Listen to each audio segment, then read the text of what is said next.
हमारे मुल्क का क्या नाम है?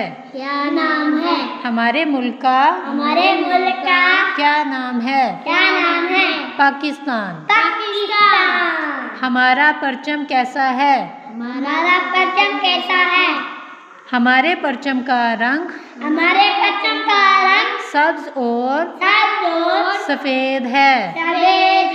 इस पर चांद और एक सितारा बना हुआ है। अगला क्वेश्चन क्या है? हमारी कौमी जुबान कौन सी है? कौन सी है हमारी कौमी जुबान? उर्दू। Very good. हमारी कौमी जुबान उर्दू है। अगला क्वेश्चन है, हमारा कौमी खेल कौन सा है? इसका जवाब क्या है?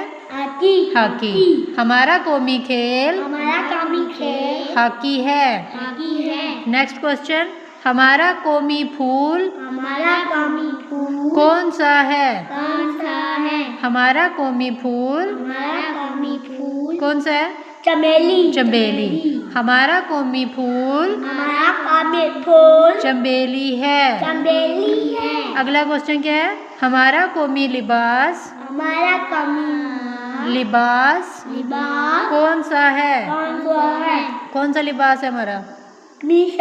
हाँ जी, हमारा कौमी लिबास शलवार कमीज है।